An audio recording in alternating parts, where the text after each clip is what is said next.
Goes on in San Francisco for the man known as the Zodiac Killer.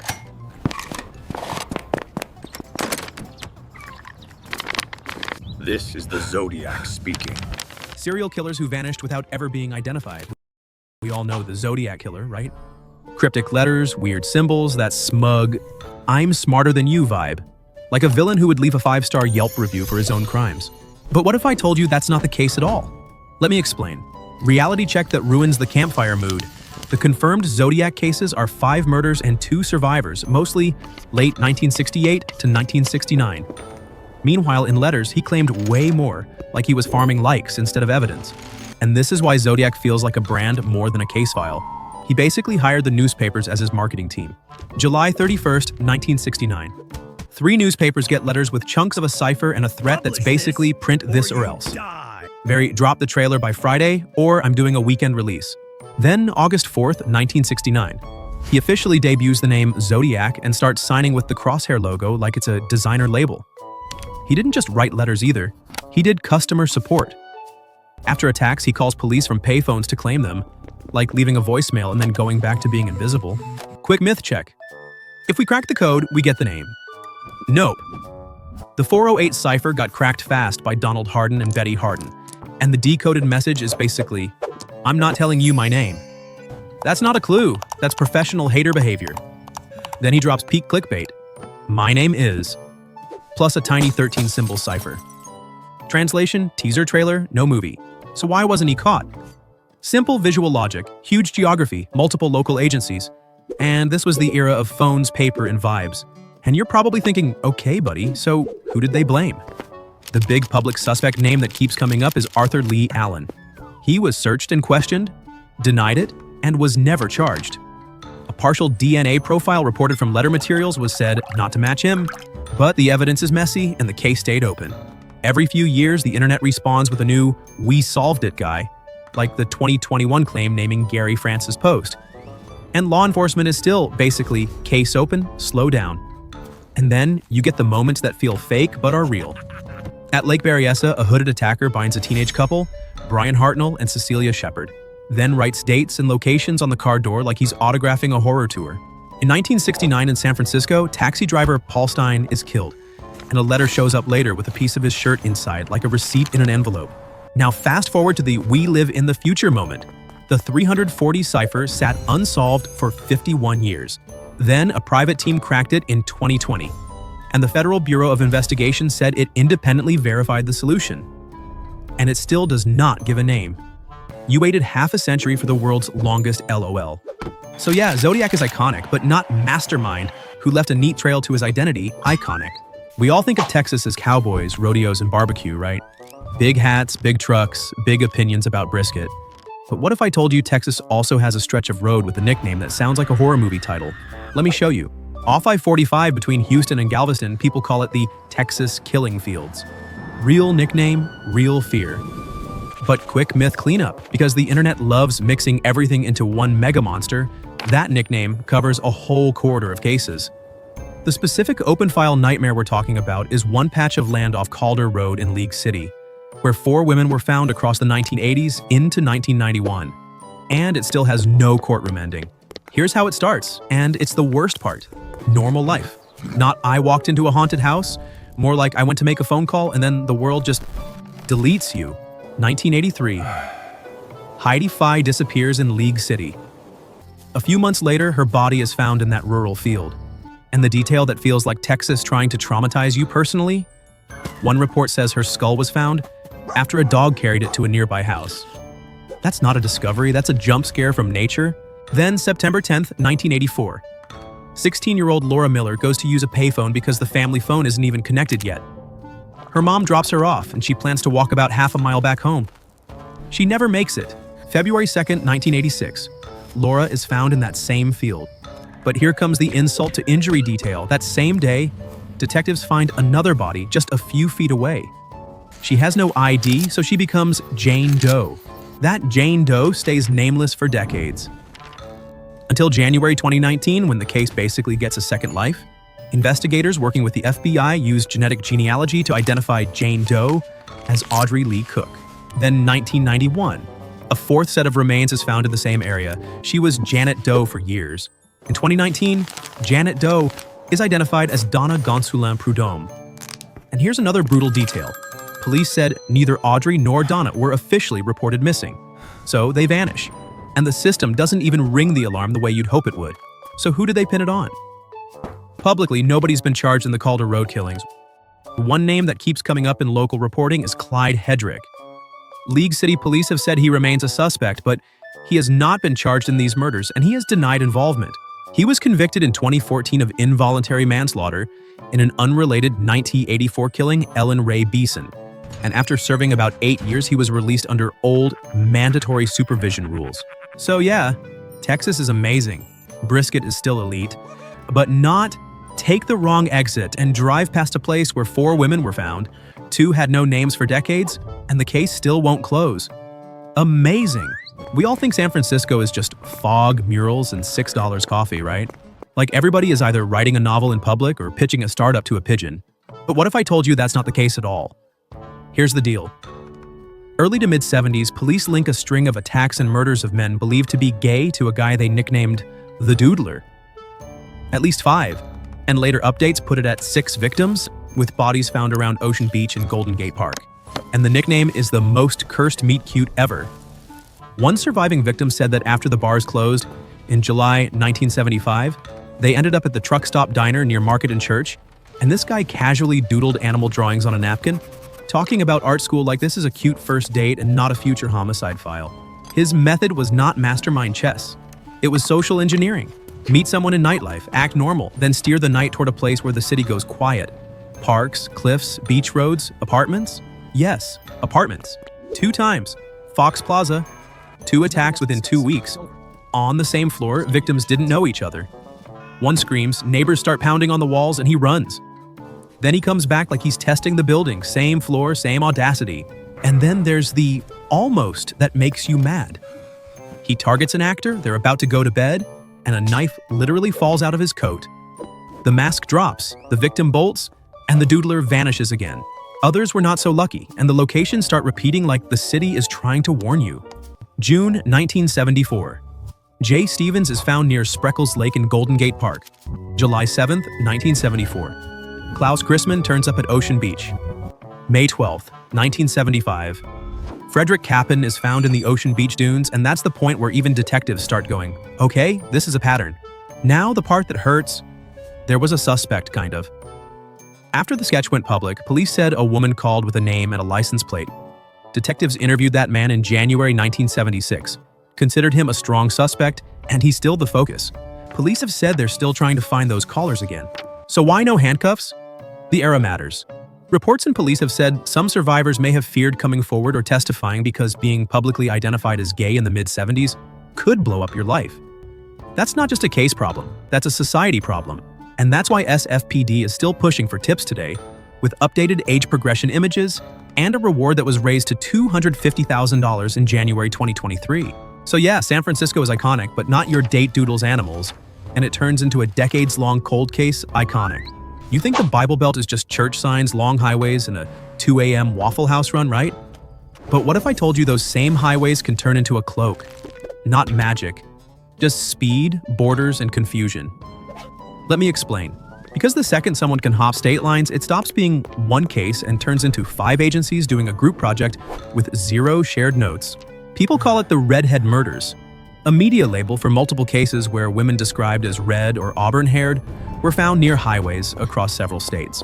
Now it stops being creepy pattern and becomes this one has receipts. January 1st, 1985, Campbell County, Tennessee, Interstate 75. A bound woman is found off the road. No name, just a Jane Doe file that sits there for decades. Zoom out because early 1985 is the same nightmare in different zip codes. January 24th, 1985, Olive Branch, Mississippi, Highway 78. Another Jane Doe, later identified as Lori Ann Mueller Pinnell. April 1st, 1985, Knox County, Kentucky. A body is found in a refrigerator at a dump site, later identified as Espy Regina Black Pilgrim, and the case stays open. Then about 2 months after the I-75 case, Knox County, Tennessee, Interstate 40, and here's the insult to injury detail. A woman is abducted, bound, and strangled, but she lives. Her statement helps convict a man named Jerry Leon Johns in 1987. Now the plot twist is the database doing detective work. In November 2016, TBI retests the I-75 evidence, enters the profile into CODIS, and it matches Jerry Leon Johns. In August 2018, a missing persons tip plus an old fingerprint card finally gives Jane Doe her name, Tina Marie McKenney Farmer. But the timing is brutal. Johns died in custody in December 2015. Science showed up late, but it still clocked in. And a Campbell County grand jury said if he were alive, he would be indicted for first-degree murder in Tina Farmer's case. So in one lane, you can point to a real name and a likely suspect for that case. But zoom out. Redhead Murders is still a bucket. Different states, different files, and DNA keeps rebooting identities decades later. So yeah, Bible Belt roads are iconic. But Interstate Mystery Bundle Pack is not the kind of cool anyone asked for. This is not deep America with dusty grass and one lonely tumbleweed. This is New England. Wet woods that eat light, cold nights, snow for months, mud season, rivers, and tiny back roads where the only camera is your own terrible memory. We all know small towns are safe, right? But what if I told you that's not the case at all? Let me break it down. The small towns are safe idea is pure postcard brain. Now watch the corridor, New Hampshire into Vermont. Basically the I-91 spine. Late October 1978, Catherine Milliken is found stabbed in New London, New Hampshire. August 1981, Mary Elizabeth Critchley is found off Unity Stage Road. September 1985, Ellen Fried is found near Newport, New Hampshire. Then April 1986 goes full horror speedrun. 10 days, 3 victims. Linda Moore in Westminster, Vermont stabbed more than 20 times. Bernice Courtmanche off Cathole Road stabbed. Eva Morse in West Unity stabbed. No need arrest, just a growing stack of files in a region quietly changing how it locks its doors. 1987 drops the breadcrumb that feels like a warning label. Barbara Agnew vanishes. Her car shows up at an Interstate 91 rest area with blood on the steering wheel. Later, her body is found near Hartland, Vermont. And 1988 is the How Are You Alive chapter. Jane Borowski survives in Swansea, New Hampshire, 7 months pregnant after being stabbed 27 times. She drives herself for help and they use a pillow to slow the bleeding. New England DIY is built different. She describes a Jeep Wagoneer. They make a composite, so yeah, it wasn't everyone. It was mostly women, late teens into their 30s. And back then, no doorbell cams, no GPS, no group chat with live location. Just rumors, darkness, and tiny departments trying to chase something that does not respect state lines. On May 21, 2024, investigators executed court-authorized search warrants in Newport tied to these cold cases. And publicly, nobody has been charged. And it gets even weirder. Officials kept it tight. The Valley News identified the homeowner tied to one searched property as Jeffrey Champagne, based on property records. That person has not been charged and has denied involvement. And they said investigators took items like antique swords and knives. So yeah, the case is moving, but it is still not a clean, we got him moment. So small towns feel safe until you realize the scariest thing out there is not a monster. It is a map with too many quiet roads and just enough darkness for someone to keep slipping between them. Hawaii. We all know it is basically the world's prettiest screensaver, right?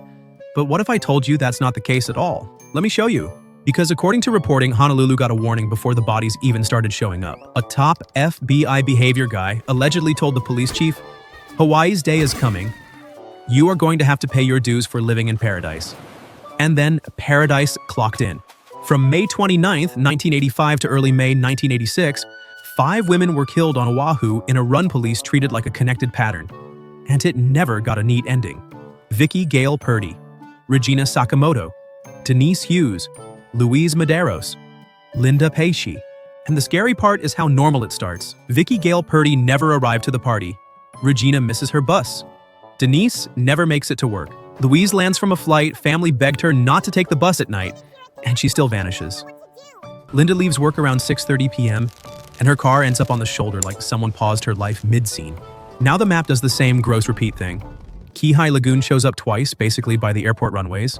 Then Moana Lua Stream, then Waikele Stream, and the last stop is Sand Island. Same island, same industrial waterfront, zero postcard energy. And the signature people keep circling in case summaries is simple and ugly. Bodies left near the water, hands tied behind the back, strangulation with reports of assault. So yeah, the same scene getting copied and pasted. Now that you can't make this up detail is Linda Pesci. Her manager finds a notepad on her desk with a name and number: Howard Andrew Gay. He worked air cargo near Lagoon Drive, right in that airport side orbit. So it is not psychic destiny, it is, this guy is in your daily commute. And then it gets weirder. According to reporting, Gay calls police with info pointing to Sand Island, and that's where her body is found. Later, in some accounts, he says a psychic tipped him off. So yeah, not detective work, more like my vibes say Sand Island. Police go hard, roadblocks. They even leave Linda's car on the shoulder to jog memories, and witnesses mention a light-colored van nearby. And here's the sting. Gay gets arrested and interrogated, but never charged because publicly there wasn't physical evidence tying him to the scenes. He later dies without charges, and the case stays unsolved. Insult to injury, whoever did it did not need a master plan. Just routine, gaps, and a place everyone assumes is safe. So yeah, Hawaii is cool, but not Airport Lagoon crime map cool. Massachusetts. We all know it's Boston, colleges, and people starting fistfights over clam chowder, right? But what if I told you the South Coast has a pair of highways that still feel like an open trap? Let me explain. Spring 1988 into 1989, 11 women vanish in the same small New Bedford city orbit. And then the highway starts replying. The women's bodies kept turning up off routes 195 and 140, and 2 women are never found. And the part that messes with your head is how brutally ordinary it is. One of the first bodies is found off Route 140 by a passing driver who pulled over for a quick bathroom break. The woman was Deborah Medeiros. Now you are not thinking serial case, you are thinking wrong place, wrong minute. Then it stacks. A mother of 2, Rochelle Dopiarala, disappears, and months later, her body is found in a gravel pit near I-195 by people riding ATVs. That is not a horror movie scene. That is a Saturday hobby turning into a crime scene. And it keeps doing this thing where the body shows up far from the last sighting. Bodies are dumped in wooded pull-offs off those major routes within about 30 minutes of each other. That is not random, that is logistics. Now the detail that turns scary into straight-up angry. Most victims were struggling with addiction, and some were doing survival strips work. So it wasn't all of Massachusetts. It was one tight street-level zone where people could vanish quietly. And yeah, there were we got him moments. Attorney Kenneth Ponte was indicted for Dopiarala's murder, and for a second it looked like the whole case would snap into focus. Then a special prosecutor dropped the charge on July 29, 1991, citing weakness in the case.